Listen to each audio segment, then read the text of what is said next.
The arrival of the Honorable Prime Minister Shri Narendra Modi being received by the Home Minister Shri Rajnath Singh, Minister for Culture Dr. Mahesh Sharma, Dr. Jitendra Singh, the Culture Secretary.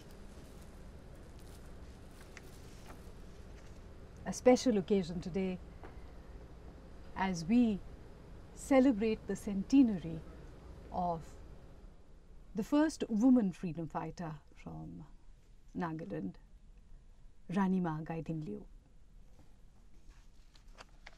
In just a moment or two, the Prime Minister and the other dignitaries will arrive here in the plenary hall of Vigyan Bhavan, and the atmosphere here is palpable with anticipation. On this occasion today, the Prime Minister will release commemorative coins of denominations 100 and ₹5. Shri Narendra Modi ji का हम हृदय से स्वागत करते हैं।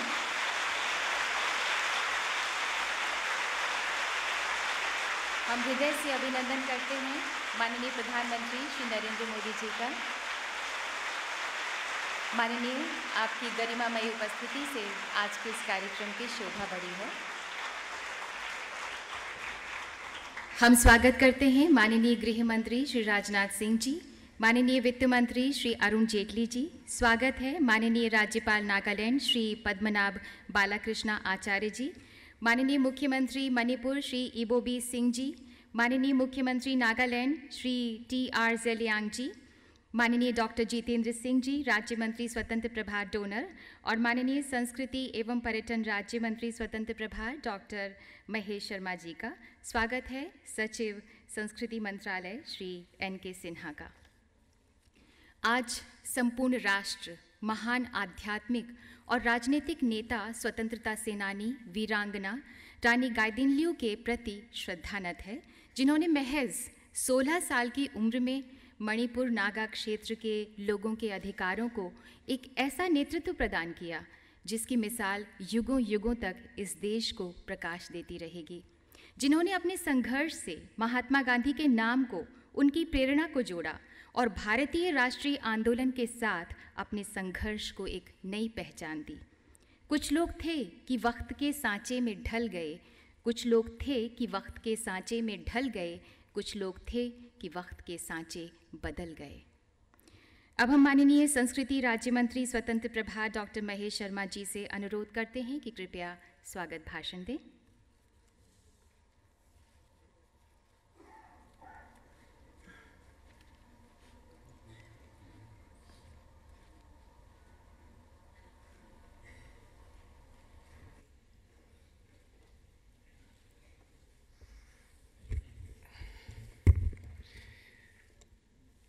आदरणीय प्रधानमंत्री जी, आदरणीय गृह मंत्री श्री राजनाथ सिंह जी, आदरणीय वित्त मंत्री श्री अरुण जेटली जी, आदरणीय राज्यपाल नागालैंड श्री PB आचार्य जी, आदरणीय मुख्यमंत्री मणिपुर श्री इबोबी सिंह जी, आदरणीय मुख्यमंत्री नागालैंड श्री ज़ेलियांग जी, सचिव संस्कृति मंत्रालय श्री NK सिन्हा जी एवं डोनर मंत्रालय के प्रभारी डॉक्टर जितेंद्र सिंह जी, और मेरे सामने बैठे नागालैंड की उस महान हस्ती को सम्मान देने के लिए आए बहुत बड़ी संख्या में आप सभी लोग, मेरे मंत्रीगण के सदस्य साथीगण। नागालैंड के मुख्यमंत्री जी अपने साथ अपनी मदर के सात मंत्रियों के साथ भी हमारे बीच में आए, विशेषकर खास तौर पर उनका अभिनंदन, आप सभी का अभिनंदन। मुझे ये सौभाग्य प्राप्त हुआ कि आज रानी माँ के स्मरणोत्सव पर, जन्म शताब्दी स्मरणोत्सव पर आप सभी का अभिनंदन करने का मुझे मौका मिला। जिस महान हस्ती ने, जिस शख्सियत ने अपने जीवन का बलिदान अपने संस्कृति, नागाओं की समस्याओं और उनको जीवन भर अक्षुण्ण रखने का सपना देखा, उस रानी माँ का स्मरणोत्सव करने का फैसला भारत सरकार ने अपने यशस्वी प्रधानमंत्री श्री नरेंद्र मोदी जी के नेतृत्व में ले करने का फैसला किया। मैं समझता हूँ कि आदरणीय प्रधानमंत्री जी का उत्तर पूर्व के प्रति और एक ऐसी वीर सेनानी रानी माँ के प्रति उनका विशेष प्रेम और हमारी कार्यान्वयक समिति के अध्यक्ष आदरणीय राजनाथ सिंह जी और उसके सदस्य आदरणीय श्री अरुण जेटली जी का विशेष प्रयास कि इस कार्यक्रम को हम देश की राजधानी दिल्ली में मनाएं, ताकि युवाओं के लिए, आने वाली पीढ़ियों के लिए ये प्रेरणा बन जाए, ये सवाल उनके दिल में भी आए कि आखिरकार सवाल ये नहीं कि विरासत में हमें क्या मिला, सवाल महत्वपूर्ण यह है कि हम वसीयत में इस देश को, इस समाज को क्या देकर जा रहे हैं। ऐसे व्यक्तित्वों का, ऐसे महापुरुषों का हम सम्मान करते रहेंगे। इसी श्रृंखला में भारत सरकार ने अभी पिछले थोड़े समय में ही, जहां स्वामी विवेकानंद, पंडित जवाहरलाल नेहरू, बेगम अख्तर, स्वामी रविंद्रनाथ टैगोर, महामना मालवीय जी के लोगों का जन्मोत्सव, जन्म शताब्दी और 125वें और 150वें स्मरणोत्सव मनाए। भारत सरकार और ख़ासतौर पर संस्कृति मंत्रालय प्रतिबद्ध है, संकल्पित है कि अपने इन महापुरुषों के द्वारा स्थापित आदर्शों को युवा पीढ़ी के सामने एक ऐसे उदाहरण के रूप में प्रस्तुत करें कि उनके दिल में भी ये बात जागे कि हमें अपने मैं और मेरे से ऊपर उठकर इस देश के लिए कुछ करना है। अपना पूरा 16 वर्ष की आयु से अपना पूरा जीवन अपने देश के लिए, अपने समाज के लिए, अपने उत्तर पूर्व के लोगों के लिए समर्पित करने वाली रानी माँ का जीवन वास्तव के अंदर एक आदर्श और प्रेरणा पर हमारे लिए संदेश था। आज उस संदेश को अक्षुण्ण रखने के लिए, आज उस संदेश को जन जन तक पहुँचाने के लिए, उत्तर पूर्व के लोगों का सम्मान करने के लिए और ऐसे बलिदानियों और ऐसे महापुरुषों का जिन्होंने अपना जीवन, अपना बलिदान कर 14 वर्ष तक 1947 में जब देश आज़ाद हुआ उससे पहले तक जेल में, उन ब्रिटिश सरकार की जेल में रहने के बावजूद अपना जीवन, पूरी जीवन भर अपने आप को संकल्पित करती रही। हम प्रणाम करते हैं ऐसे व्यक्तित्व को, ऐसे कृतित्व को, और मैं आभारी हूँ आदरणीय प्रधानमंत्री जी का, आदरणीय राजनाथ सिंह जी का, आदरणीय जेटली जी का, जिनके मार्गदर्शन में यह तय हुआ कि हम अपने इन वीर सेनानियों को, शहादत को, उनको सम्मान देते रहेंगे और युवा पीढ़ी उनके दिए हुए संदेशों को अपने जीवन में ग्रहण कर अपने देश के प्रति, समाज के प्रति अपने आप को संकल्पित करेंगे। मैं इन्हीं शब्दों के साथ आप सबका पुनः अभिनंदन करता हूं। आप सबकी गरिमामयी उपस्थिति ने इस कार्यक्रम की भव्यता को और गरिमा प्रदान की है। आप सभी को बहुत बहुत प्रणाम, धन्यवाद।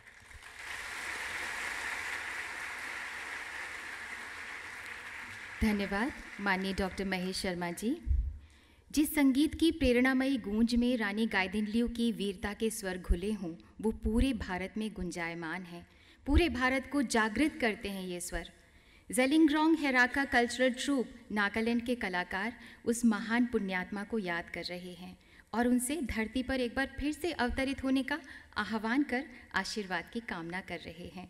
आइए उस महान व्यक्तित्व रानी माँ गाइदिनलिउ को एक संगीतमय श्रद्धांजलि दें।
पहाड़ियों की इस बेटी रानी माँ गाइदिन्ल्यू ने अपने क्षेत्र के लोगों के जीवन के लिए अपना संपूर्ण जीवन लगा दिया।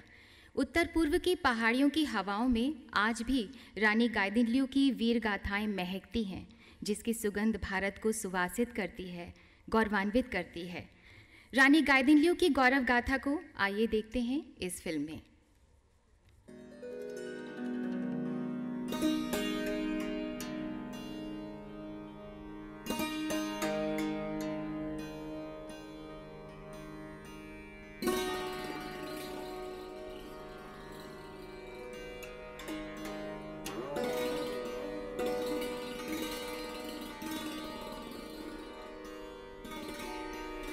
I admired in her that she was a great nationalist, and at the same time she was fighting for the cause of her people.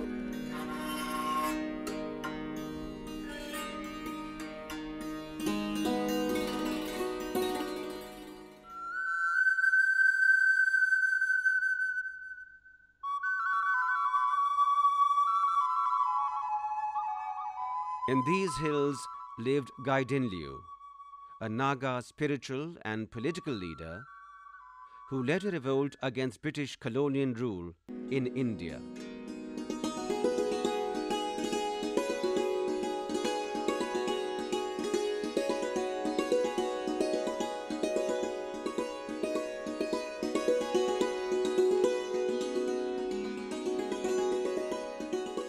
Not to drink haloni to hold drink sunny to lawom hang to not to get to now. I thought to do not to my can go Zeno never. Born on 26 January 1915 at Nankau, a Rongmei village in Manipur, Gaidinliu was the third daughter of Lothonang and Karotlenliu. Ranima, as she is known with respect and affection, had humble beginnings. At an early age, she came under the influence of Hepo Jadonong, the leader who launched a religious movement that sought to reform the Zeliangrong Naga communities.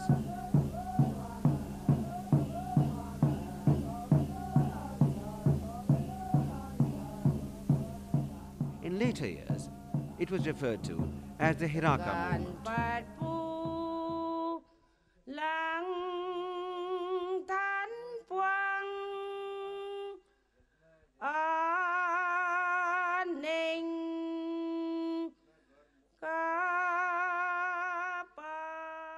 By the late 1920s, British officials began to view the political underpinnings of the movement with deep suspicion, as they saw it as undermining their authority. After the execution of Jajunong in 1931, Gaidinliu took up the leadership of the movement for independence.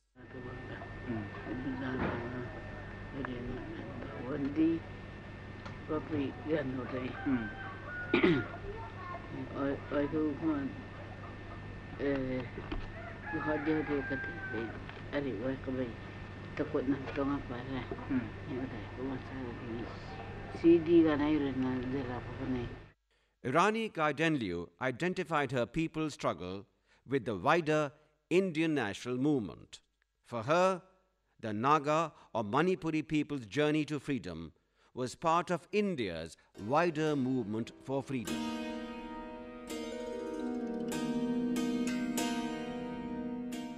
She also spread the message of Gandhiji in the Manipur region.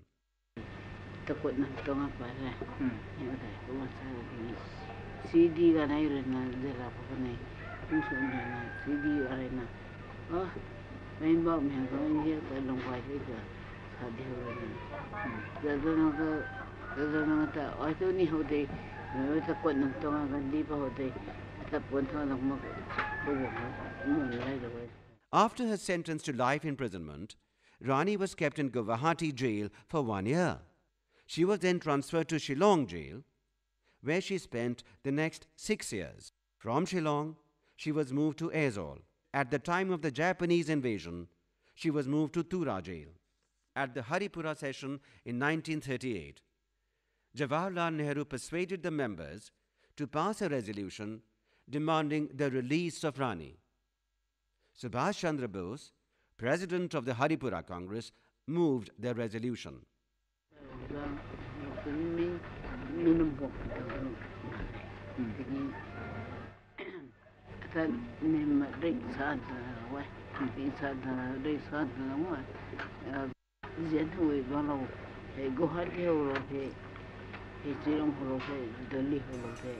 She was finally released in 1947 when India attained freedom.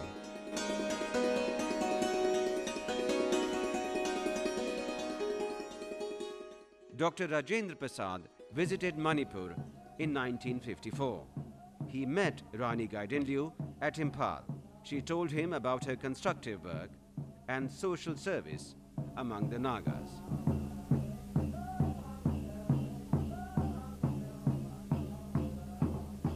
One of her significant contributions was the efforts to strengthen the Hiraka cult. The Hiraka religion is a pure reformed religion of the Zeliangrong people. The aim of Hiraka is to bring good and prosperous life to men and women individually and collectively through the grace of God.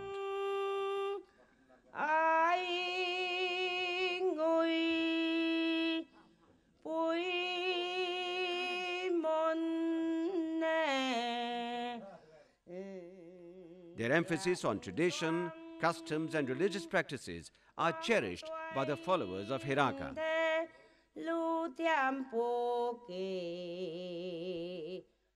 The Hiraka cult keeps alive the spirit, message and epistle of its founder and most widely known proponents like Jajunong and Rani Gaidinliu.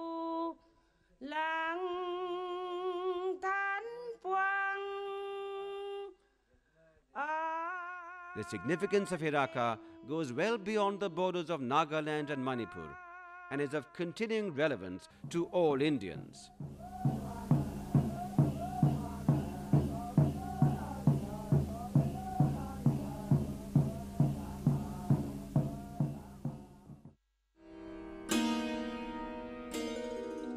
Rani Ma was laid to rest on 17 February 1993.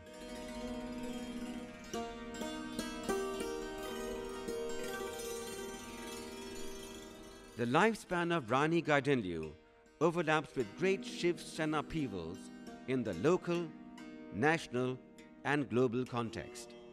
Above all, her life of struggle and her integrity marked her out as a figure we should all learn from and who can still inspire positive values in public life.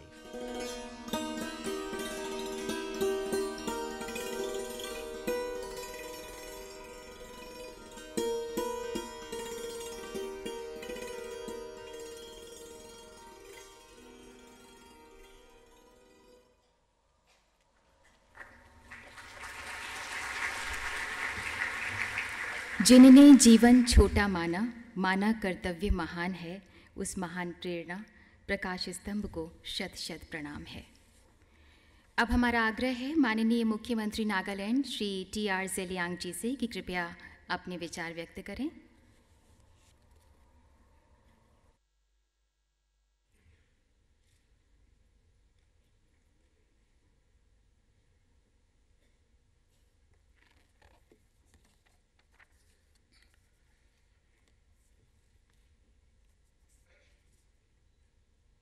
Mr. Chairman, Dr. Mahesh Sharma, Minister of State for Culture. Respected Prime Minister of India, Sri Narendra Modi ji. Honorable Union Home Minister, Sri Rajnath Singh ji. Sri Arun Jaitley ji, the Minister of Finance. Chief Minister of Manipur, Ibobi Singh ji, Sri P.B. Acharya, Governor of Nagaland and Assam.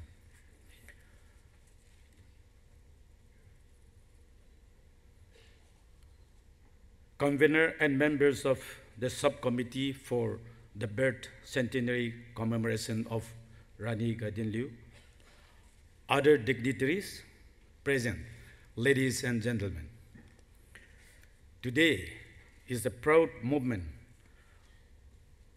as well as a red letter day for the Naga people in particular and for the people of Northeast in general.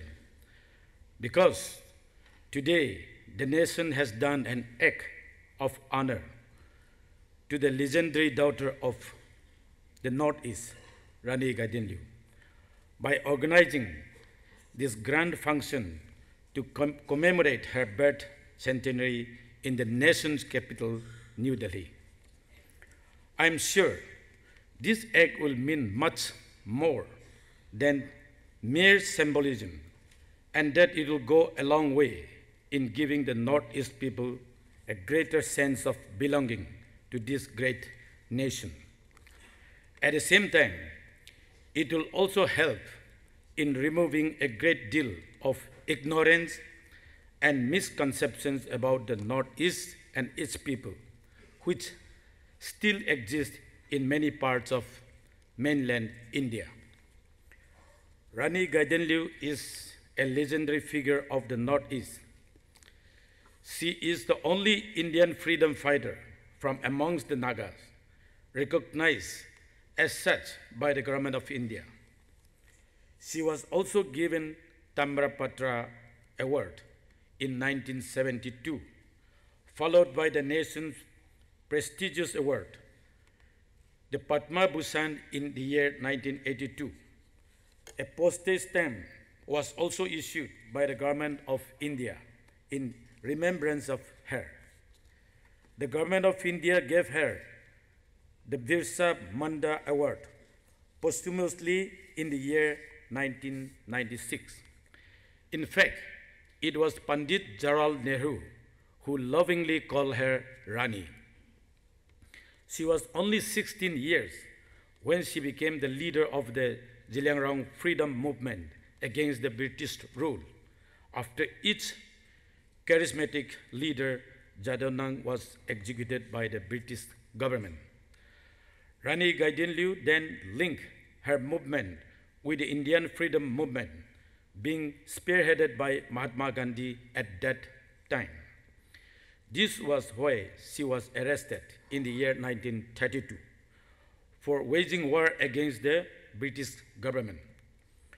She was imprisoned for 15 years in various jails and was released from jail in 1947 only after India became independent. However, in spite of the recognition of her works and contributions to the Indian freedom movement by the government of India, the saddest part is that most writers of Indian history and of the Indian freedom movement continue to exclude the contributions of Rani Gaidinliu in the freedom movement. And as a result, the story of Rani Gaidinliu and that of the Northeast remained largely absent from the school and college textbooks, from public memory and public spaces, and also from the social political discourses of our country. Thus, the historical and cultural isolation of Northeast from mainland India continues. I am therefore extremely happy that the government of India has taken this initiative to organize this commemoration of the birth centenary of Rani Gaidinliu at the national capital, Delhi, with the Honorable Prime Minister, Sri Narendra Modi ji, himself gracing the function. This is not only a great honor done to Rani Gaidinliu, the daughter of the Northeast, but also an honor to the people of Northeast in general and the Nagas in particular.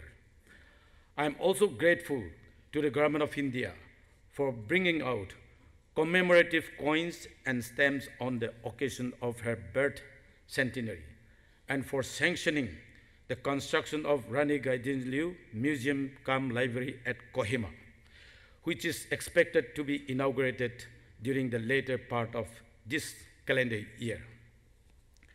I sincerely hope that all these initiatives, together with the fulfillment of my suggestion for inclusion of Rani's role and contribution in the history of modern India and in the school and college textbooks, etc., will go a long way in rectifying the records of history and in dispelling certain misconceptions and ignorance about Rani Gaidinliu, as well as the people of Northeast region. I thank the Honorable Prime Minister, Sri Narendra Modi ji, for his initiative and for gracing this commemorative function in honor of Rani Gaidinliu, the daughter of Northeast. In conclusion, I also thank the organizing committee for giving me this opportunity to address this August gathering. Thank you and Jai Hind.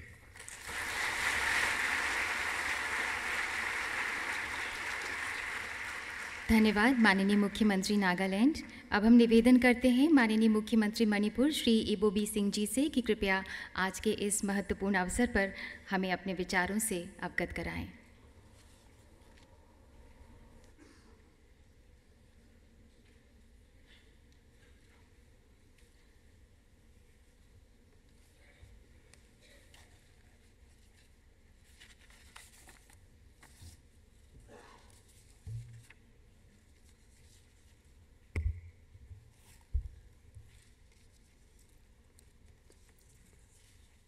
Shri Narendra Modi ji, Honorable Prime Minister of India, Shri Rajnath ji, Honorable Union Minister of India, Shri Arun Jaitley ji, Honorable Union Minister of Finance, Shri Acharya ji, Honorable Governor of Nagaland and Assam, Shri T.R. Jeleng, Chief Minister of Nagaland, Dr. Jitendra Singh ji, Honorable Union Minister of State Independent Search for Development of Northeastern Region, Dr. Mahesh Sharma ji, Honorable Union Minister of State for Culture and Tourism, distinguished invitees, friends from print and electronic media, ladies and gentlemen present here. I am extremely happy to present here today on the auspicious occasion of the inaugural function of the birth centenary celebration of Rani Gaidelu. I convey my sincere appreciation to the Honorable Prime Minister Shri Narendra Modi ji and Minister of Culture for organizing this grand function, to pay our sincere gratitude to the leader from Manipur who had played an important role in the freedom movement of India. Gaidelu was a Naga leader who led a revolt against British rule in India in 1927. At the age of 13, she joined the Hereka religious movement of her cousin Haipo Jadonang. The movement later turned into political movement to drive out the British. Within the Hereka cult, she came to consider as an incarnation of the goddess Seracham Dinliu. With the arrival of Gan from Kasar, that is now one of the districts of Assam, it turned into an armed rebellion against the British policies of forced labor and ruthless oppression. Persuaded by Jadonang's ideology and principle, Gaidelu became his disciple and a part of his movement against the British. In 3 years, by the age of 16, she became a leader of guerrilla force fighting against the British rulers. After Jadonang, who arrested and hanged by the British in 1931, Gaidelu emerged as his heir. She openly rebelled against the British rule, extorting the Jeleriong people not to pay tax. She received donations from the locals, many of whom joined her as volunteers. The British authorities launched a manhunt for her. She evaded arrest by police, moving from village to village in what has now Assam, Nagaland, and Manipur. The then governor of Assam, British India, dispatched the 3rd and 4th Battalion of the Assam Rifles against her under the supervision of Naga Hills Deputy Commissioner Dhiren J.P. Mills. Monetary rewards were declared from information leading to her arrest. This included a declaration that any village providing information on her whereabouts will get a 10-year tax break. Her forces engaged the Assam Rifles in armed conflict in the North Kasar Hills 16 February 1932 and Hangurum village 18 March 1932. In October 1932, Gaidelu moved to the Pulomi village, where her followers started building a wooden fortress. While the fortress was under construction, an Assam Rifle contingent headed by Captain McDowell launched a surprise attack on the village on 17 October 1932. Gaidelu, along with her follower, was arrested near the Kenoma village.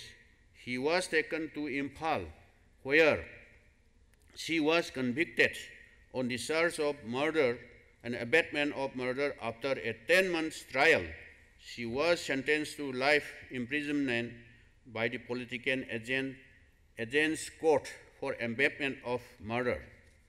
From 1933 to 1947, she served jail terms at Guwahati, Shillong, Aizawl, and Tura jails. Our first Prime Minister of India, Pandit Jawaharlal Nehru, met her at Shillong jail in 1937 and described Gaidelu as a daughter of the hills, and he gave her the title Rani or Queen of her people. Nehru wrote to the British MP Lady Astor to do the needful for release of Rani Gaidelu, but the Secretary of State detained for India rejected her request, stating that trouble may rise again if Rani was released. She was released in 1947 only after India's attained independence and continued to work for the upliftment of her people. She was honored as a freedom fighter and was awarded Padma Bhushan by the Government of India in 1982. In 1991, Gaidelu returned to her birthplace, Langkaw, that is, one of the villages of Tamenglong district of Manipur, where she spent her last days. Here, I would like to mention, as my colleague, Honorable Chief Minister of Nagaland, already mentioned, I also endorse the same view. The life history of Rani Gaidelu is an inspiration to all young Indians. This is in particular an embodiment of women power of India, which all of us must respect. I would like therefore request to the Honorable Prime Minister to kindly recommend to the Human Resource Development Ministry to include as appropriate text on the life of Rani Gaidelu in NCERT textbooks of classes 1 to 10. This will go a long way in promoting national integration as well as women empowerment. With these few words, I once again convey my sincere thanks on behalf of the people of Manipur to Honorable Prime Minister of India and the Minister of Culture, Government of India, for observing the birth centenary celebration of Rani Gaidelu. These efforts will make the contribution made by Rani Gaidelu in the freedom movements of India known to all the people of our great country, that is India. With these few words, I am conclude. Jai Hind.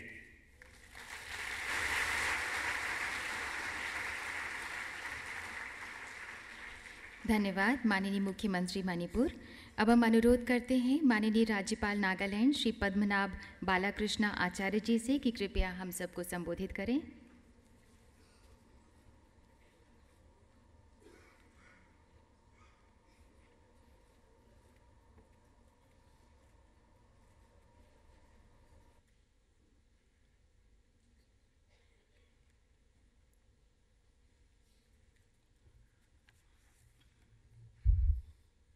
नमस्कार। भारत के प्रधानमंत्री माननीय नरेंद्र मोदी जी, गृह मंत्री राजनाथ जी, वित्त मंत्री अरुण जेटली जी, भारत के cultural minister Mahesh Sharma ji, Jitendra Singh ji, मेरे सरकार के चीफ मिनिस्टर टी.आर. जेलिंग जी, हमारे पड़ोसी मणिपुर के चीफ मिनिस्टर इबोबी जी, अन्य पदाधिकारी, भाई और बहनों, आप सबको नमस्कार करता हूँ। आज का दिन, आज का ये कार्यक्रम जिन्होंने भी सोचा होगा और इतने बहुत अच्छी तरह से चलाने के लिए जो कोशिश किया है, ये पूरे पूर्वांचल के लिए एक राइट सिग्नल दे रहा है। रानी माँ के जीवन के बारे में शायद पूर्वांचल के लोग भी नहीं जानते होंगे, सारे भारत के लोगों के बारे में तो दूर की बात है।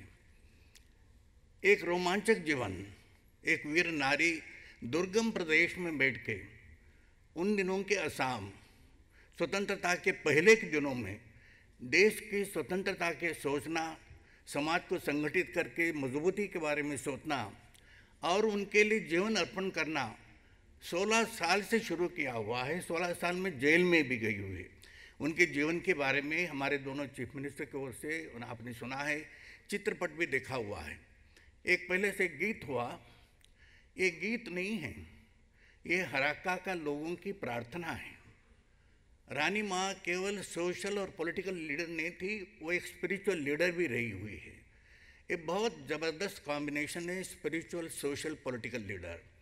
आज हम जब सोचते हैं रानी माँ के जीवन के बारे में, उनको मिले हुए लोग और उनसे बातचीत किए हुए लोग, वो कोई स्कूल या कॉलेज में जा नहीं पाए क्योंकि उस दिनों में स्कूल कॉलेज का अभाव भी था। इसके बावजूद भी इनका विचार, समाज के लोगों ने भी उनको गद्दारी से कुछ काम किया, इसके बावजूद भी हिम्मत न हारते हुए आगे बढ़ी। मगर आज समाज के सामने हम क्या करना चाहते हैं? ये 2 सेंटेनरी मना रहे हैं 5-6 लोगों की, तो उनके जीवन केवल सुनने का नहीं, उनके जीवन में उन्होंने जिस चीज़ों के लिए वो आगे बढ़ी उसको कार्यान्वित करने के लिए हम कोशिश कर रहे हैं। पूर्वांचल एक अलग परिस्थिति से आ रही है। माननीय प्रधानमंत्री के नेतृत्व में look north east, act north east, इनके कारण से एक उत्साह बढ़ा है। जीवन बहुत संघर्षमय जीवन है, बहुत दुख जीवन है, हर समय पर कुछ हो सकता है, इस तरह से वहाँ पर इंसिडेंट का जीवन बना हुआ है। तो रानी माँ के सेंटेनरी के नाम से हम पूरे पूर्वांचल में एक सिग्नल दे सकते हैं, we care for you, we are part of the whole thing. सारे हिंदुस्तान में रहने वाले, वो ट्राइबल हो, एससी हो या किसी जगह पर रहता हो, वी आर ऑल वन।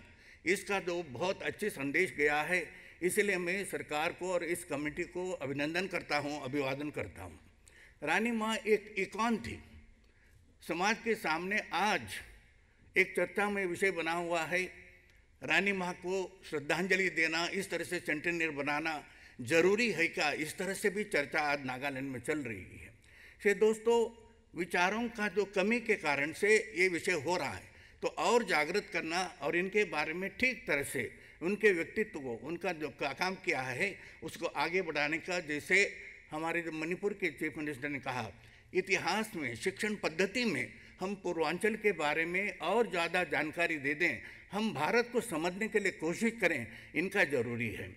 और इनके यादगार में इस तरह से सभाएं हो जाएं, सेमिनार्स हो जाएं, इससे भी ज़्यादा जिस जीवन के लिए उन्होंने हराका मूवमेंट को खड़ा किया, हमारे एक सेक्युलर पद्धति के कारण से हम जिस तरह से काम करना चाहते हैं, उनके हराका मूवमेंट, उनके जेलिंग ग्राउंड की जो समाज का जो आगे बढ़ने का जो उनकी जो विचार था, जेलिंग ग्राउंड माने जेमी, लोंगमाई, रोंगमाई, ये 3 जनजाति का एक ग्रुप है और करीबन वो 1.5 लाख लोग होंगे। उनके जीवन के बारे में, उनके आगे बढ़ने के बारे में उनको बहुत इच्छा थी।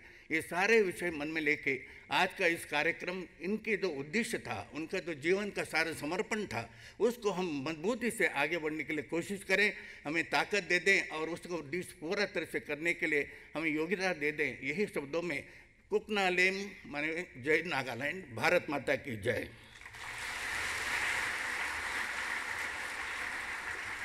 धन्यवाद माननीय राज्यपाल नागालैंड। माननीय वित्त मंत्री श्री अरुण जेटली जी, माननीय प्रधानमंत्री जी का उद्घोष सबका साथ सबका विकास से प्रेरित हो, नॉर्थ ईस्ट की समृद्धि और भरपूर आर्थिक विकास के अपने संकल्प के प्रति दृढ़ प्रतिज्ञ हैं। हम माननीय श्री अरुण जेटली जी से अनुरोध करते हैं कि कृपया अपने उद्गार व्यक्त करें।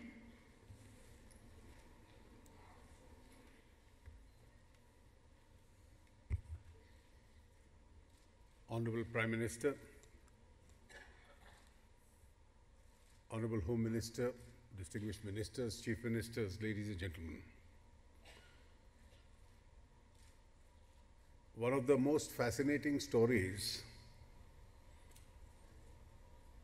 of a great spiritual and revolutionary leader is being retold today at the national level.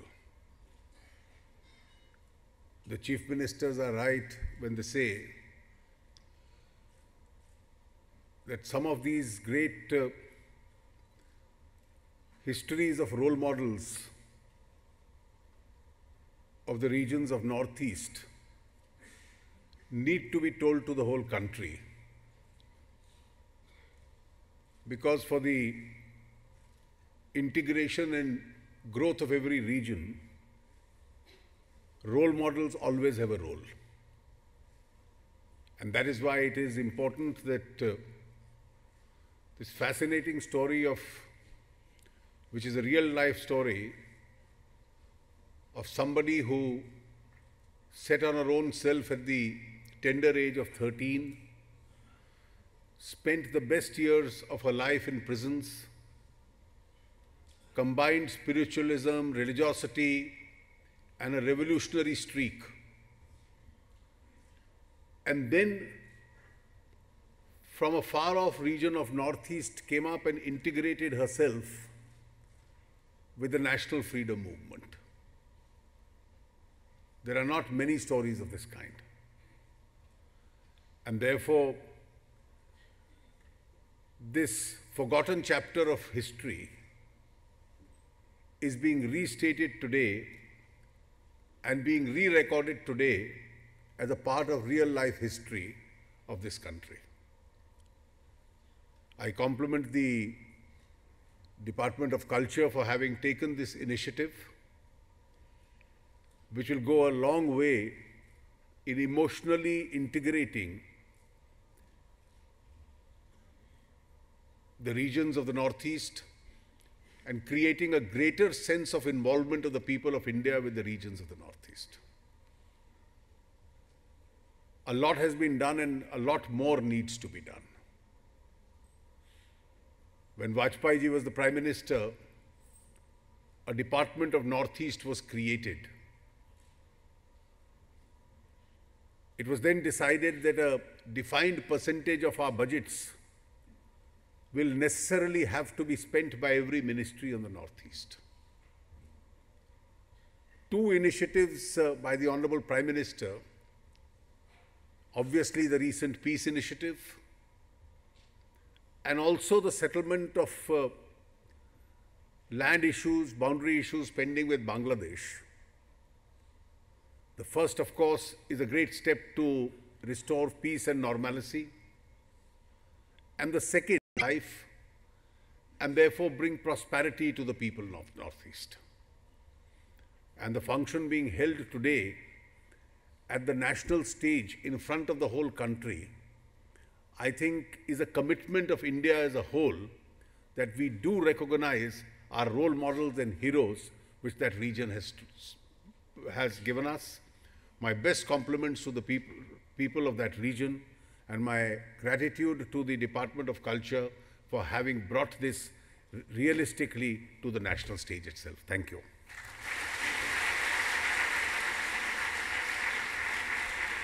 धन्यवाद माननीय श्री अरुण जेटली जी। माननीय गृह मंत्री श्री राजनाथ सिंह जी माननीय प्रधानमंत्री जी की भारत विकास की परिकल्पना में उत्तर पूर्व को प्राथमिकता प्राप्त है, इस सोच को गहराई से आत्मसात कर उत्तर पूर्व के हर आयाम की प्रगति के लिए हृदय से प्रतिबद्ध हैं। हमारी प्रार्थना है माननीय गृह मंत्री श्री राजनाथ सिंह जी से कि कृपया हमें अपना आशीर्वाद दें।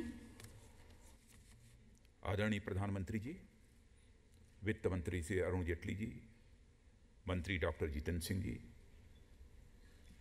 राज्यपाल महोदय Shri Balkrishna ji Acharya, chief minister Nagaland Shri T R. Zeliang ji और सीएम मणिपुर श्री इबोबी सिंह जी और इस कार्यक्रम के संयोजक डॉक्टर महेश शर्मा जी, सभागार में उपस्थित सभी सम्मानित देवियों एवं सज्जनों, आज हम जिस रानी गाइडिनल्यू के जन्म शताब्दी समारोह को मनाने के लिए यहाँ पर एकत्रित हुए हैं, यदि उनके इतिहास को कोई पढ़े तो सहज रूप से इस नतीजे पर पहुँचेगा कि रानी गाइडिनल्यू केवल एक स्वतंत्रता संग्राम सेनानी नहीं थी, बल्कि उन्होंने नागालैंड सहित नॉर्थ ईस्ट में लोगों का इस हद तक सम्मान और प्यार प्राप्त किया था, उन्हें रानी माँ कहकर जनता संबोधित करती है। मैं जानता हूँ कि देश की आज़ादी में उनका बहुत बड़ा कंट्रीब्यूशन है, लेकिन कंट्रीब्यूशन बहुत सारे लोगों का रहा है। यदि हम महिलाओं में देखें तो महारानी लक्ष्मीबाई, रानी दुर्गावती, रानी चेन्नम्मा, इनका नाम तो हिंदुस्तान के लोगों की जुबान पर है, लेकिन रानी गाइडिनल्यू, जिनका कि स्वतंत्रता संग्राम में एक मेजर कंट्रीब्यूशन है, उनका नाम लोगों की जुबान पर नहीं है। सचमुच इसके लिए मैं बधाई देना चाहता हूं अपने प्रधानमंत्री आदरणीय नरेंद्र मोदी जी को, उनका यह संकल्प है कि जैसे रानी दुर्गावती,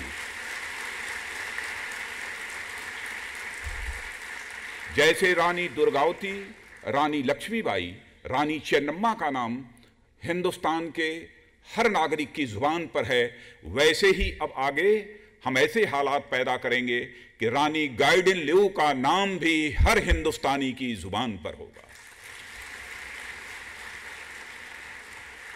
लोग यह मानते हैं कि केवल नागालैंड तक ही सीमित रहकर उन्होंने अपने स्वतंत्रता संग्राम अभियान को चलाया था, अथवा असम तक ही अपने स्वतंत्रता संग्राम अभियान को चलाया था।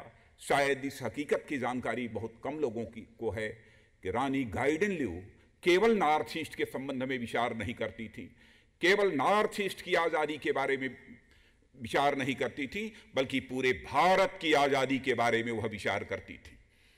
इसीलिए इसी भाव से प्रेरित होकर रानी गाइडिन लिऊ ने अपने इस स्वतंत्रता अभियान को महात्मा गांधी के स्वतंत्रता अभियान के साथ जोड़ने का काम किया था। इसलिए रानी गाइडिन लिऊ के संबंध में विचार किया जाना चाहिए तो उन्हें राष्ट्रीय संदर्भों में उनके संबंध में विचार किया जाना चाहिए। और इतना ही नहीं, रानी गाइडिन लिऊ का यह सपना था कि पूरा भारत यह आज़ाद होना चाहिए। लेकिन हिस्ट्री जो लिखी गई, मैं कह सकता हूं, और यह कहने में रंच मात्र मुझे संकोच नहीं है, कि हिस्टोरियंस के द्वारा रानी गाइडिन लिऊ के साथ जो जस्टिस होनी चाहिए थी, वह रानी गाइडिन लिऊ के साथ वह जस्टिस नहीं हुई है। और हमारे प्रधानमंत्री जी ने यह फैसला किया है, अब उनका भी जो त्याग और बलिदान है रानी का, उसके साथ भी अब जस्टिस होगी। जहां तक रानी मां की उपाधि का प्रश्न है, आप सभी जानते हैं राजघरानों में जो पैदा होते हैं वह तो राजा और रानी होते हैं, उन्हें राजा रानी सभी कहते हैं। लेकिन झोपड़ी में पैदा हो कोई, साधारण परिवार में पैदा हो कोई, गरीब परिवार में यदि कोई पैदा हो तो उसे राजा रानी कोई नहीं कहता है। लेकिन कुछ ऐसे अपवाद होते हैं, रानी गाइडिन लिऊ जैसे अपवाद होते हैं, जो कि अपने व्यक्तित्व से, अपने कर्तृत्व से रानी मां का स्नेह और सम्मान जनता के द्वारा प्राप्त करने में कामयाब है। ऐसी शख्सियत लोगों को रानी गाइडिन लिऊ के संबंध में अधिक जानकारी हासिल करने की आवश्यकता है। इसे टेक्स्ट बुक में शामिल करने, अन्य भी बहुत सारी बातें जो हमारे chief minister Manipur, chief minister Nagaland ने डिमांड की है। लेकिन मैं इतना मैं ज़रूर कहना चाहूँगा, इस हकीकत को शायद रानी गाइडिन लिऊ समझती थी कि peace and development of North East is the highway of prosperous India. यदि नॉर्थ ईस्ट में शांति होगी, विकास होगा, तो निश्चित रूप से एक समृद्धशाली भारत के लिए मार्ग प्रशस्त होगा। इस हकीकत को समझती थी, बराबर वह भारत के संदर्भों में भी वह विचार करती थी। और हमारे प्रधानमंत्री आदरणीय नरेंद्र मोदी जी ने भी इन्हीं सब सारी बातों को ध्यान में रखते हुए, और हमारे वित्त मंत्री ने जो अभी चर्चा की है कि किस तरीके से लैंड बाउंड्री एग्रीमेंट हम लोगों ने किया है, उस संबंध में तो मैं कुछ नहीं कहना चाहूँगा। लेकिन अभी हाल में ही एक पीस एकॉर्ड हुआ है एनएससीएन आईएम के साथ। शायद उस एनएससीएन आईएम के साथ पीस एकॉर्ड करने के पीछे लक्ष्य यही था कि नागालैंड में और पूरे नॉर्थ ईस्ट में शांति स्थापित होनी चाहिए। और मैं समझता हूं जो यह पीस एकॉर्ड हुआ है, उससे यहाँ पर पूरे नॉर्थ ईस्ट में पीस और स्टेबिलिटी आएगी। वहीं पर आज जिस स्वतंत्रता संग्राम सेनानी और रानी मां गाइडिन लिऊ की जन्म शताब्दी समारोह मनाने के लिए हम सब एकत्रित हुए हैं, उस रानी गाइडिन लिऊ की भी मुराद पूरी होगी, उनकी इच्छा पूरी होगी, ऐसा मेरा पूरा विश्वास है। इसमें कहीं दो मत नहीं है कि विगत कुछ वर्षों में कुछ ऐसी एंटी नेशनल फोर्सेस ने हमारे नॉर्थ ईस्ट के रहने वाले बहनों भाइयों के अंदर एक सेंस ऑफ एलियनेशन, एक अलगाव का भाव जो है पैदा करने की कोशिश की है। लेकिन मैं बधाई देना चाहता हूं अपने प्रधानमंत्री जी को कि प्रधानमंत्री की जिम्मेदारी संभालते ही उन्होंने नॉर्थ ईस्ट की चिंता की। सारे मंत्रियों को यह आदेश दिया, कोई मंत्री शेष नहीं बचना चाहिए जिसका कि वर्ष में कम से कम 2 बार नॉर्थ ईस्ट का दौरा न हो। नॉर्थ ईस्ट के डेवलपमेंट की चिंता की जानी चाहिए, यह प्रधानमंत्री जी ने फैसला किया है।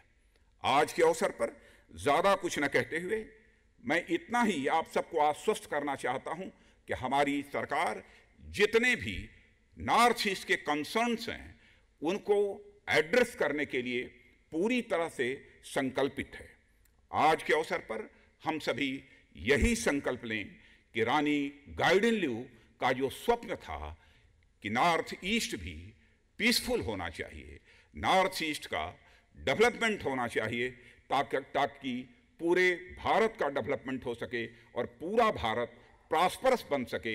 यदि हम यह संकल्प लेते हैं तो मैं समझता हूं कि रानी गाइडिन ल्यू के प्रति यही हमारी सच्ची श्रद्धांजलि होगी। इन्हीं शब्दों के साथ आप सबको बहुत बहुत धन्यवाद।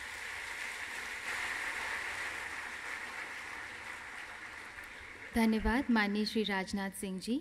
रानी गाइदिन ल्यू जैसी महान वीरांगना की यादें भारत का गर्व हैं। राष्ट्र के इतिहास में उनकी जन्म शताब्दी को एक यादगार पड़ाव मानते हुए भारत सरकार आज के इस महत्वपूर्ण दिन 100 रुपये का कमेमोरेटिव कॉइन और 5 रुपये के सर्कुलेशन कॉइन का विमोचन कर रही है। हम माननीय प्रधानमंत्री जी से सविनम्र आग्रह करते हैं कि कृपया इस कमेमोरेटिव कॉइन और सर्कुलेशन कॉइन का विमोचन अपने कर कमलों द्वारा करें। माननीय, ऐसे व्यक्तित्व इतिहास में अमर हो जाते हैं जो अपना जीवन लोक हित में लगा देते हैं और देश के लिए प्रेरणा बन जाते हैं। ऐसी महान विभूति थी रानी गाइदिन ल्यू।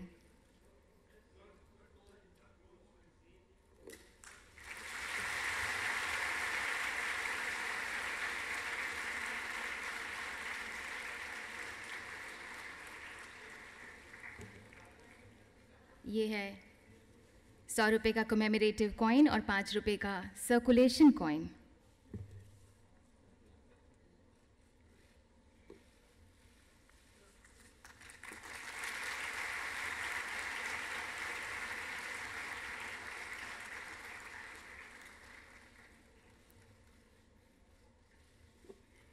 बहुत बहुत धन्यवाद माननीय प्रधानमंत्री जी।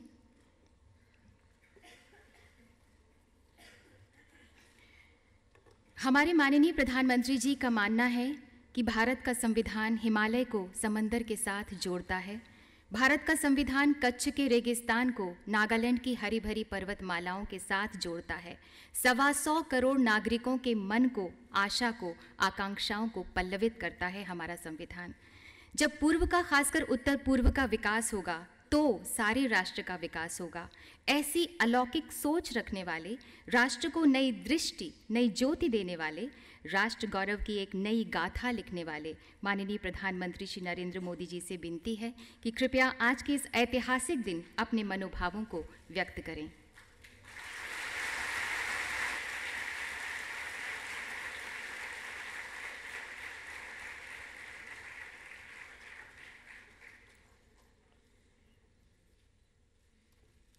मंत्रिपरिषद के मेरे साथी,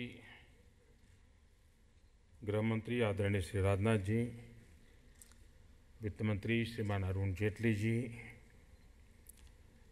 नागालैंड के गवर्नर श्रीमान आचार्य जी, नागालैंड के मुख्यमंत्री श्रीमान जेलियांग जी, मणिपुर के मुख्यमंत्री श्रीमान बॉबी सिंह जी, मंत्रिपरिषद के मेरे साथी श्रीमान महेश शर्मा जी, डॉक्टर जितेंद्र सिंह जी,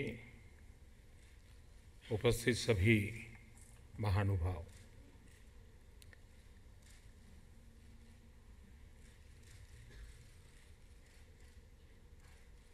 रानी माँ की शताब्दी हम मनाने जा रहे हैं। मैं नतमस्तक होकर के रानी माँ को आदरपूर्वक अंजलि देता हूँ और रानी माँ का जीवन हम सबको प्रेरणा देता रहे। देश की एकता, अखंडितता बरकरार रखते हुए विकास की नई ऊंचाइयों को हम कैसे पार करते चले हैं, उन सपनों को जिन्होंने संजोया था उनमें एक रानी माँ भी थी। ये हमारे देश का बड़ा दुर्भाग्य रहा कि आजादी के इतने सालों के बाद भी आजादी के अनेक वीर सेनानी हिंदुस्तान के अनेक कोने में वे अभी भी इतिहास के झरोखे से ओझल है।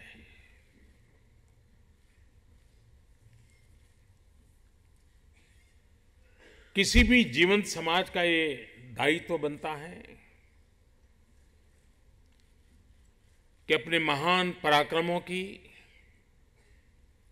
महान इतिहास की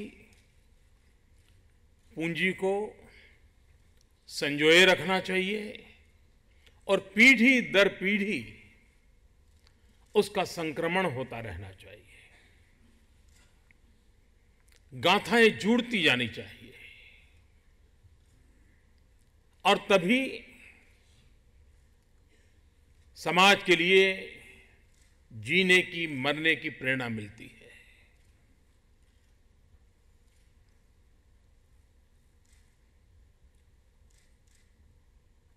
और कभी कभार ये भी सोच रही है कि इतिहास राजघरानों के आसपास, शासकों के आसपास ही चित्रित होता रहता है। भारत एक अलग प्रकार की परंपरा से पला बढ़ा देश है। यहां जन सामान्य के पराक्रमों को अधिक महत्व दिया जाता है। इस देश की सोच कभी ये नहीं रही है कि ये देश राजा महाराजाओं ने बनाया है, यह देश शासकों ने बनाया है। इस देश की मूलभूत सोच ये है कि यह देश सामान्य जनों ने बनाया है। उनके पुरुषार्थ से, उनके पराक्रम से, उनके पसीने की महक से यह देश पल्लवित हुआ है। और इसलिए जब तक हम इन शासकों के दायरे से बाहर नहीं आते, राजकर्ताओं के दायरे से बाहर नहीं आते, हमारा कैमरा वहां से बाहर नहीं हटता, तब तक हमें जन सामान्य की शक्ति का एहसास नहीं होता है। और जब रानी मां की शताब्दी मना रहे हैं, तब दिल्ली में भी कई लोग सवाल पूछते थे, भाई ये कौन है, क्या है, ये क्या कर रहे हो आप। दोष उनका नहीं है जो सवाल पूछते थे, दोष हमारी व्यवस्थाओं में जो विकृति आई है उसका है। और उसके कारण ऐसे अनगिनत महापुरुष, अनगिनत, जो हमें पल पल प्रेरणा दे सकते हैं, या तो हम उन्हें भूल गए हैं या जानबूझ करके उनको भुला दिया गया है। और किसी भी समाज को ये भूलना, ऐसी बातों पर दुर्लक्ष्य करना शक्ति नहीं देता है, प्रेरणा नहीं देता है। मैं मानता हूं कि अगर पिछले 60 साल में रानी मां जैसे नॉर्थ ईस्ट के अनेक महापुरुष हैं, रानी मां के अतिरिक्त भी अनेक महापुरुष हैं, नॉर्थ ईस्ट की मैं बात कर रहा हूं, जिनका जीवन इतना प्रेरक रहा है, अगर पिछले 60 साल में हमारी सभी पीढ़ियों को, 2 पीढ़ी, 3 पीढ़ी, 4 पीढ़ी, जिसका भी हिसाब लगा लें, उनको अगर उनकी शिक्षा मिली होती, उनकी बातों को जानने का अवसर मिला होता, तो मैं नहीं मानता हूं कि उस भूमि में कभी अलगाववाद का विचार भी पैदा हो सकता था। क्योंकि ये लोग थे जो देश की एकता के लिए जीते थे, मरते थे। कोई कल्पना कर सकता है कि एक परंपरा, और इस परंपरा के मुखिया जादोनांक, उनको भर जमाने में फांसी हो जाए क्योंकि वे आजादी का आवाज बने थे।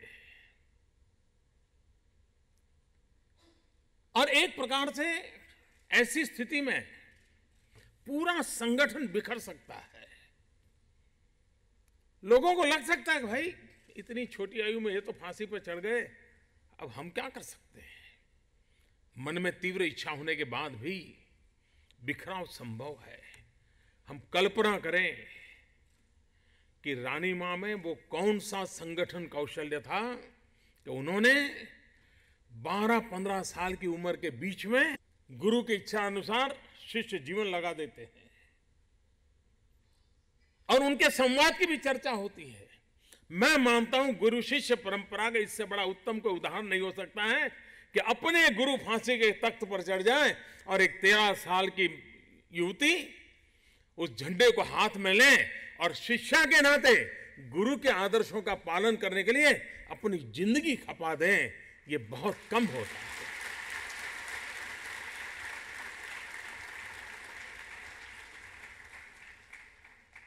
जवानी के महत्वपूर्ण वर्ष जेल में गुजार दे, और ये व्यक्तित्व छोटा नहीं होगा। छोटा नहीं होगा कि पंडित नेहरू उनको मिलने के लिए जेल चले जाएं, ये असामान्य व्यक्तित्व होगा। तभी तो यह संभव हुआ होगा। जब सुभाष बाबू कांग्रेस के अध्यक्ष बने, तब गुजरात के हरिपुरा कांग्रेस के अधिवेशन में पहली बार कांग्रेस के जीवन में, वरना जो सशस्त्र क्रांति में विश्वास करते थे उनके लिए एक वर्ग था, कुछ बोलने का साहस नहीं करता था। लेकिन रानी मां एक अपवाद थी कि गुजरात के अंदर जब हरिपुरा कांग्रेस हुई, सुभाष बाबू अध्यक्ष बने, रानी मां की मुक्ति के लिए वहां प्रस्ताव किया गया। यह अपने आप में कांग्रेस पार्टी का उस समय का एक बहुत बड़ा अहम निर्णय था। लेकिन देश आजाद होने के बाद भी रानी मां को जेल से बाहर निकलने में 3-4 महीने लग गए थे। आजादी के बाद भी 3-4 महीने रानी मां जेल में थी। और इससे भी बड़ा दुर्भाग्य था कि आजादी के बाद रानी मां को राजनीतिक कारणों से, और हमारे यहां जो राजनीति में विकृतियां आई हैं, उन विकृतियों के दर्शन वहां होते हैं कि आजादी के बाद रानी मां को उनके गांव में प्रवेश नहीं दिया गया।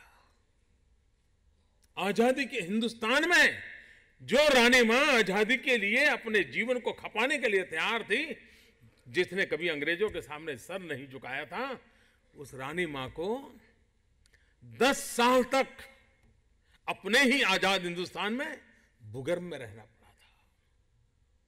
और कारण सांप्रदायिक असहिष्णुता थी। वे प्रकृति में पूजा करती थी, वो प्रकृति को परमात्मा मानती थी। और आज जो ग्लोबल वार्मिंग के कारण दुनिया संकट में है, उनको अगर रानी मां के जो उपदेश हैं, जो कि प्रकृति प्रेम के उपदेश हैं, वो अगर समझें तो आज एनवायरनमेंट के जो इश्यूज हैं उसका जवाब भी रानी मां की फिलॉसफी में मिलता है। यही थी। समय समय पर मान सम्मान के कारण कभी कभार वो खबरों में आया करती थी, लेकिन उन्होंने जीवन के अंत तक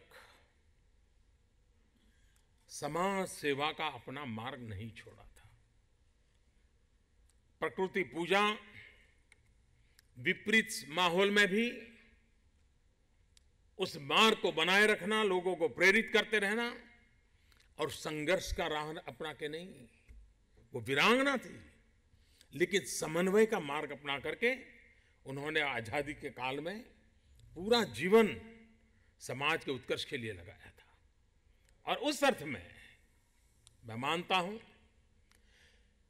कि खास करके हमारे इन इलाके, सिर्फ नॉर्थ ईस्ट नहीं, हिंदुस्तान के ऐसे कई कोने हैं जहां के इन महापुरुषों को हम अगर हमारे प्रेरणा पुरुष के रूप में, हमारे प्रेरक व्यक्तित्व के रूप में अगर प्रस्तुत करते रहते तो हमारी नई पीढ़ियों का, महात्मा गांधी को रानी मां सशस्त्र क्रांति के कारण जेल गई थी, उनके गुरुदेव को फांसी हुई थी, लेकिन रानी मां खुद 1932-35 के कालखंड में महात्मा गांधी का गौरवगान पूरे नॉर्थ ईस्ट में किया करती थी। एक प्रकार से महात्मा गांधी को पूरे नॉर्थ ईस्ट में परिचित कराने का बड़ा काम रानी मां ने किया था। और वो हमेशा सपना देती थी, वो कहती थी कि नागा कल्चर, नागा परंपरा, ये सब बना रहना चाहिए। मुझे नागा होने का गर्व है, लेकिन ये सब देश की एकता और अखंडता के लिए होना चाहिए। वो रानी मां उस समय कहती थी। वो संपूर्ण भारत की आजादी की बात करती थी और उनकी भाषा में वो कहा करती थी कि गांधी एक दिन राजा बनेगा, महात्मा गांधी एक दिन राजा बनेगा। क्योंकि वो लोकतंत्र की परिभाषा जो उनके वहां थी उसके हिसाब से, लेकिन मूल बात ये थी कि भारत स्वतंत्र होगा और महात्मा गांधी उसका सुकान संभालू का नेतृत्व करेंगे। ये सपने रानी मां लगातार बोलती रहती थी, अपने लोगों को वो प्रशिक्षित करती रहती थी। और जिन्होंने इस प्रकार का जीवन दिया, हम सबका दायित्व बनता है कि ऐसे हमारे जितने भी अज्ञात महापुरुष हैं, आज कभी हम अंडमान निकोबार के सेल्यूलर जेल में चले जाएं और वहां देश की आजादी के मर मिटने वालों की वो सूची देखें तो पता तक नहीं चलता है कि इतिहास के किस कोने में होगा। वहां तो एक पत्थर पर उनके नाम छपे हुए हैं, लेकिन शायद देश के और कोने में, शायद जिस गांव में वो पैदा हुए होंगे उन गांव के बच्चों को भी मालूम नहीं होगा कि हमारे गांव का कोई व्यक्ति था जो आज से 100 साल पहले अंडमान निकोबार की जेल में जाकर के भारत मां की आजादी के लिए लड़ रहा था। पता नहीं होगा। ये जो हमने बहुत बड़ा हमारे समाज जीवन का घाटा रह गया है, कमी रह गई है, इसको हम सब ने पूरा करना चाहिए। हमारी यूनिवर्सिटीज रिसर्च स्कॉलर्स रिसर्च करते हैं, क्यों ना हमारी यूनिवर्सिटी में हर बैच में एक दो स्टूडेंट ऐसे भी हो कि जो समाज के ऐसे लोगों के ऊपर रिसर्च करे, पीएचडी करे। अगर नॉर्थ ईस्ट के इन महानुभावों, सामाजिक क्रांति करने वाले, राष्ट्रीय क्रांति करने वाले, अगर इन पर हमारी यूनिवर्सिटी रिसर्च करे और उस इलाके की नहीं, दूसरे छोर की, साउथ से, पश्चिम से, उत्तर से, तो जाकर के उनको लगे अच्छा भाई ऐसे ऐसे लोग यहां थे। ये इंटीग्रेशन के लिए भी बहुत बड़ा काम आता है। और मुझे विश्वास है कि आने वाले दिनों में जो बात मणिपुर के मुख्यमंत्री जी ने कही है, नागालैंड के मुख्यमंत्री जी ने कही है, उनकी भावना, उसको आदर करते हुए हम कैसे आगे बढ़ाएं इन चीजों को, ये पूरे देश का दायित्व बनता है जिसको हमने पूरा करना चाहिए। उसी प्रकार से आखिर राणी मां ने जिंदगी अपनी जवानी जेल में क्यों खपा दी? व्यक्तिगत तो कुछ पाने के लिए नहीं था, सपना यही था कि हमारा देश नई ऊंचाइयों को पार करे, प्रगति करे। और देश तब तक प्रगति नहीं कर सकता जबकि पूर्वी भारत प्रगति नहीं करता, जबकि उत्तर पूर्व प्रगति नहीं करता, जब तक ये हमारी अष्टलक्ष्मी प्रगति नहीं करती है। और इसलिए विकास की इस बात को लेकर के आपने देखा होगा इस सरकार ने इंफ्रास्ट्रक्चर के लिए सबसे ज्यादा धन नॉर्थ ईस्ट के लगाया है, क्योंकि एक बार इंफ्रास्ट्रक्चर बन जाएगा तो वहां तो, मैं उस इलाके में रहा हूं, मुझे मालूम है क्या परमात्मा के आशीर्वाद है। देश के अन्य भूभाग को पता तक नहीं है कि क्या ईश्वर के आशीर्वाद इस भूभाग पर है। थोड़ा सा कनेक्टिविटी का मामला बन जाए आप देखिए, मैंने इन दिनों यूनिवर्सिटी के स्टूडेंट्स को कहा था, जरा टूरिस्ट के नाते आप वहाँ भी जाने की आदत डालो। पिछले साल काफ़ी गए विद्यार्थी, वो हैरान हो गए वहाँ के जीवन को देख करके। वो आकर के लोगों को बताते रहते कि भाई हमने तो ये देखा, हमने ये देखा, हमने लगातार जोड़ना है। और जैसे अरुण जी ने कहा, बांग्लादेश सीमा विवाद का समाप्त होना, उसका जो सबसे महत्वपूर्ण पहलू है जो भारत के हित में है, वो ये है कि अब हमें हमारे नॉर्थ ईस्ट के साथ जुड़ने में जो कठिनाइयां थी, उस कठिनाइयों से मुक्ति मिल गई है। एक प्रकार से ज्योग्राफिकली नॉर्थ ईस्ट हमारे बहुत निकट आ गया है, वरना वो इलाका था जहां जो बांग्लादेश में होने के कारण हमारी कनेक्टिविटी नहीं थी, अब सरल हो गया है। जैसे इंफ्रास्ट्रक्चर बनेगा, इसका फायदा मिलने वाला है। नॉर्थ ईस्ट के स्टेट कैपिटल्स को रेलवे से जोड़ने में बहुत तेजी से काम चल रहा है। नॉर्थ ईस्ट हिंदुस्तान का ऑर्गेनिक कैपिटल बन सके, इतना सामर्थ्य रखता है। आपने दुनिया भर के पाइनएप्पल के टेस्ट किए होंगे, कभी एक बार नॉर्थ ईस्ट जाकर के वहां पाइनएप्पल का टेस्ट कीजिए, पता चलेगा कि परमात्मा ने क्या दिया है, क्या दिया है। ऐसी तो मैं एक बात का उल्लेख करता हूं, मतलब एक बात देखिए,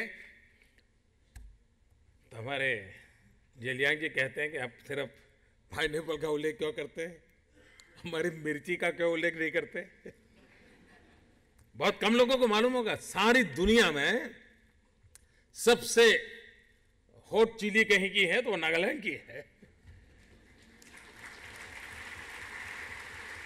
ये विविधताओं से भरा हुआ देश है, ये विविधताओं से भरा हुआ देश है।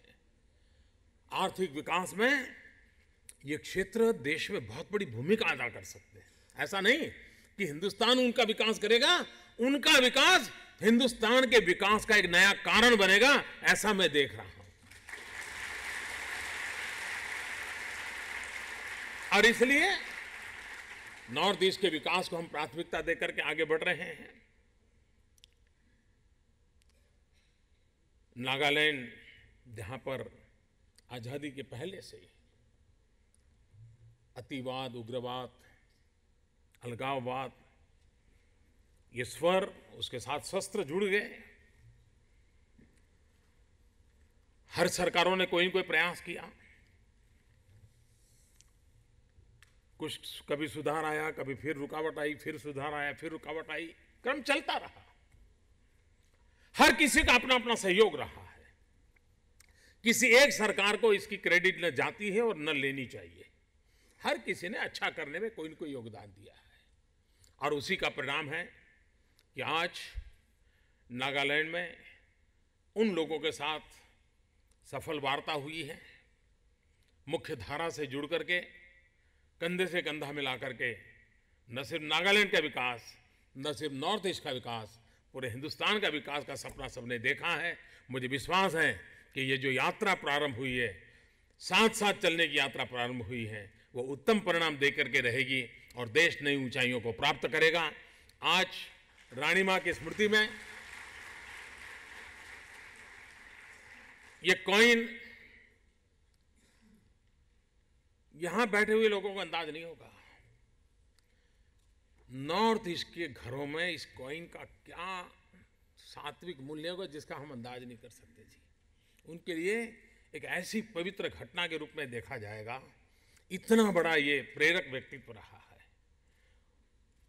सरकार के लिए खुशी की बात है कि हम इस महान विभूति के जीवन के साथ वर्तमान को जोड़ने में सफल हो रहे हैं, और भविष्य के निर्माण के लिए उन व्यक्तित्व का हमेशा हमेशा हमें प्रेरणा मिलती रहेगी, ताकत मिलती रहेगी।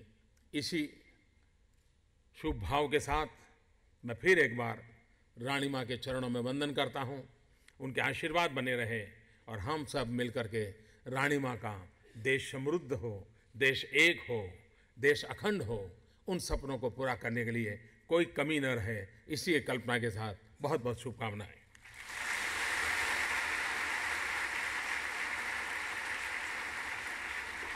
कोटिशः धन्यवाद माननीय प्रधानमंत्री जी। अब माननीय राज्य मंत्री स्वतंत्र प्रभार डोनर डॉक्टर जितेंद्र सिंह जी से हमारा आग्रह है कि कृपया आभार प्रकट करें।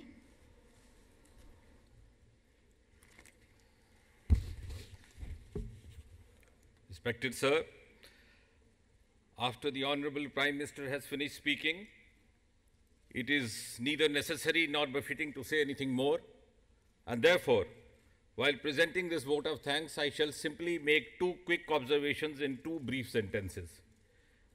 A, that Rani Gaidinliu is a symbol of the legacy of Northeast. She is a symbol of the heritage of Northeast, and above all, she is a symbol of the Naga people's commitment and Northeast people's commitment to the nationalistic ethos of India. And therefore, when we honor her here this morning, our government has indeed redeemed a pledge that had been pending for several years and had been eluded by several earlier dispensations. My second observation, sir,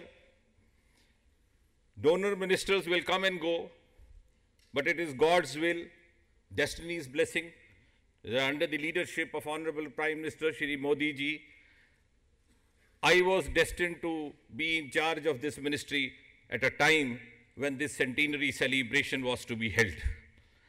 And therefore, sir, I am glad to share with you and make this humble announcement that the donor ministry has decided to allocate an amount of rupees 983.08 lakh for bringing up a library and a museum in the memory of Rani Gaidinliu in the capital city of Kohima.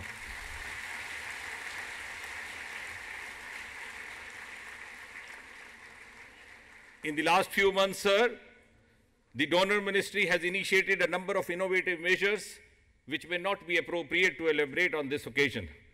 But before I conclude, I shall simply refer to one unique experiment that we began in the month of February, which is perhaps the first of its kind in the history of independent India, and we have named it Donor at Doorstep.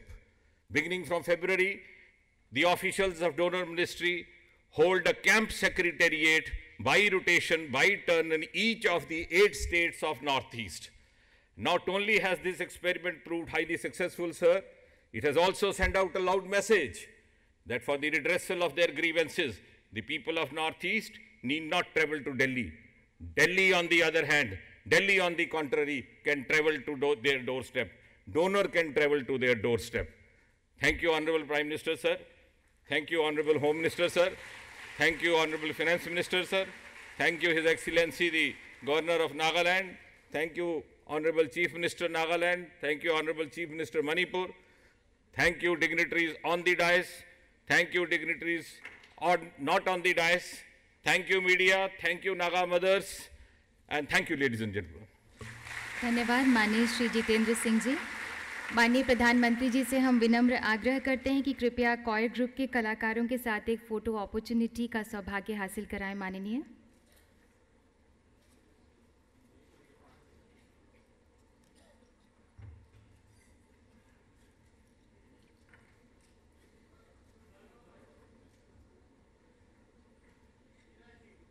ये वही choir group है जिन्होंने रानी माँ गाइडिनलिउ की याद में उनके आशीर्वाद की कामना करते हुए सुंदर गीत गाया।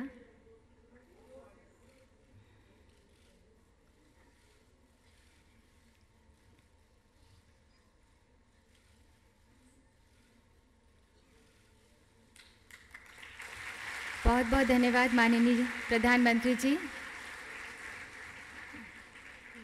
ये सौभाग्य इन कलाकारों का है और हम सब का है कि आज आप हमारे बीच में हैं।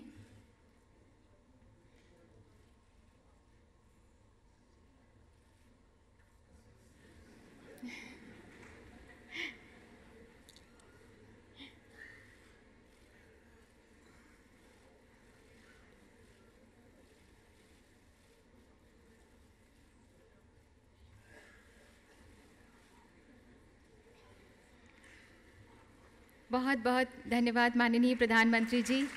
राष्ट्र को एक नया उत्साह देने के लिए, राष्ट्र विकास के उजाले से राष्ट्र इतिहास का नया अध्याय रचने के लिए बहुत बहुत धन्यवाद।